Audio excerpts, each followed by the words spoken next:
Assalamualaikum warahmatullahi wabarakatuh. Bisakah NU tanpa PKB?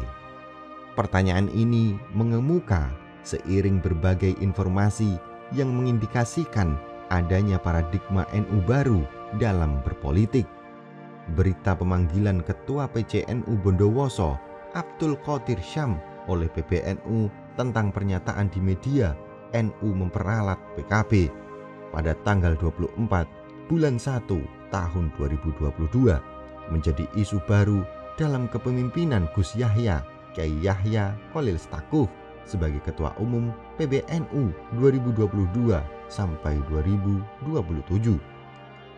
Pemanggilan tersebut mengagetkan warga NU yang ber-PKB.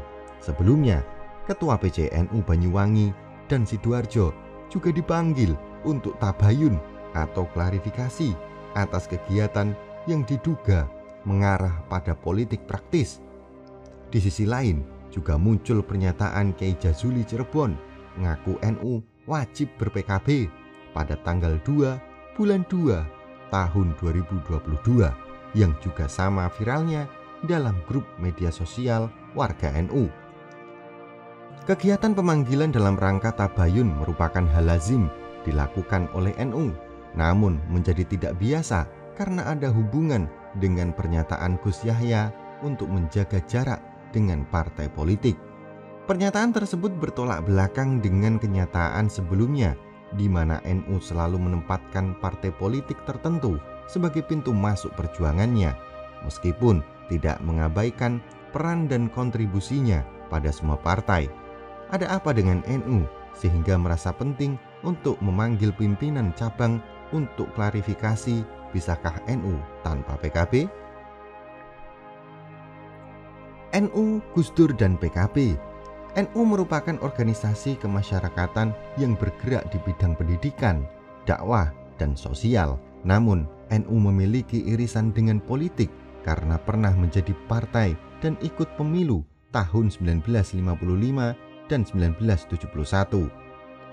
Tahun 1973 bergabung dengan P3 dan ikut pemilu tahun 1977 dan 1987 melalui Muktamar ke-27 di Situbondo. NU resmi keluar dari partai politik.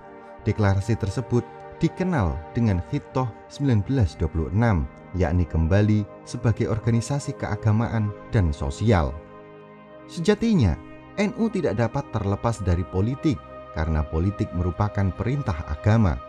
Mengutip pernyataan Kyai Hasib Wahab Jombang, Islam dan politik ibarat dua mata uang logam. Meskipun dapat dibedakan, tetapi tidak dapat dipisahkan. Uang logam disebut uang dan bernilai jika keduanya ada. Begitu pula NU dan politik.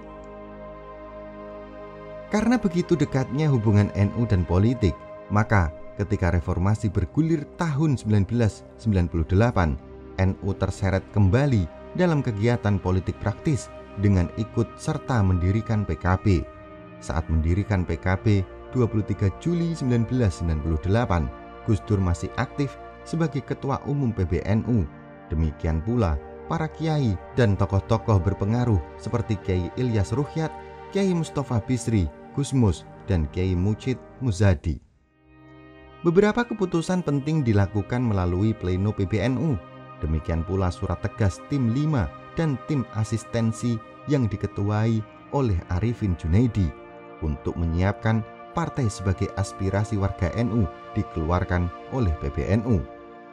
Melalui PKB, akhirnya Gus Dur terpilih sebagai Presiden RI pertama pasca reformasi dan satu-satunya Ketua Umum PBNU yang menjadi presiden. Meskipun pada tahun-tahun berikutnya hubungan Gus Dur dengan PKB cukup dinamis, namun fakta sejarah tidak dapat dimungkiri. Meskipun sudah wafat, Gus Dur tetap menjadi magnet politik yang selalu muncul terutama saat kampanye. Begitu lambang NU dengan pesantren dan kiainya selalu bertebaran seakan sudah menjadi kesatuan yang tak terpisahkan. Bisakah NU tanpa PKB? NU merupakan organisasi yang matang dan mandiri. Organisasi ini pernah hidup pada masa Belanda dan Jepang. tokoh-tokohnya turut andil dalam pergerakan nasional. Saat Indonesia merdeka, NU turut andil dalam pemerintahan dengan berbagai posisi strategis seperti menteri dan pimpinan MPR atau DPR. Ketika masa Orde Baru, hubungan NU dan tokoh-tokohnya naik turun, ada kalanya mendukung dan saat tertentu cukup kritis. Sikap kritis tidak dapat dilepaskan dari posisi NU yang cukup mandiri dan tidak tergantung pada siapapun. Kekuatan NU terletak pada kiai dan santri yang dikenal dengan kesederhanaannya dan solidaritas tinggi. Sikap kiai merupakan cerminan dari tradisi pesantren yang juga menjunjung tinggi kesederhanaan dan kemandirian. Ketidakketergantungan pada kekuatan lain itulah yang sedang dieksperimentasikan, meminjam istilah Dahlan Iskan, oleh PBNU baru, termasuk hubungannya dengan PKB. Ada banyak manfaat ketika NU tidak bergantung pada PKB. NU bisa menjadi jangkar yang memayungi dan menginspirasi pihak lain tanpa terbebani oleh politik hutang budi. NU dapat memanfaatkan peran hik politik sebagai sumbu dan penyambung semua elemen politik. Spirit nasionalisme dan Ahlus Sunnah wal Jamaah yang toleran dan moderat yang menjadi ciri khas NU bisa dititipkan melalui jalur manapun tanpa diklaim oleh kekuatan politik tertentu. Pilihan ini dengan memanfaatkan jaringan NU yang tersebar di semua partai politik. Resikonya, aspirasi warga NU tidak menyatu pada satu kekuatan politik, apalagi tanpa kontrak yang jelas.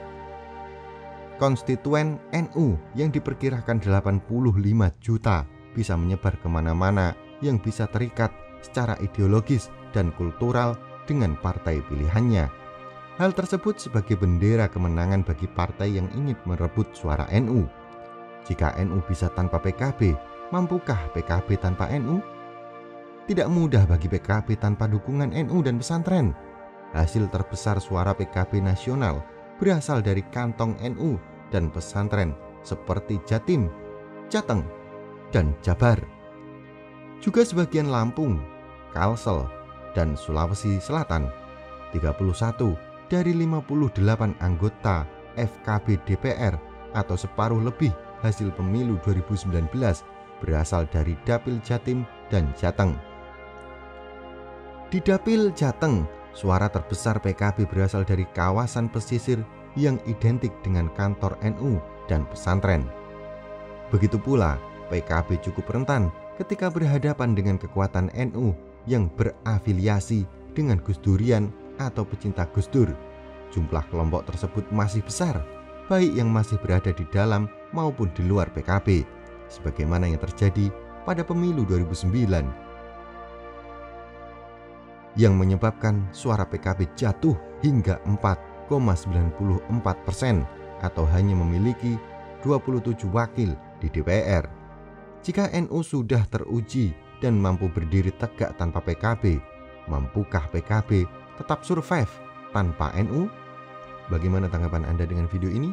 Silahkan sampaikan di kolom komentar. Jangan lupa untuk melihat dan menonton video lainnya di Kisah Karomah Wali atau KKW Channel. Dan jika Anda rasa video ini bermanfaat, silahkan like, subscribe, dan bagikan video ini ke seluruh jaringan yang Anda miliki. Wallahu a'lam bishawab. Wassalamualaikum warahmatullahi wabarakatuh.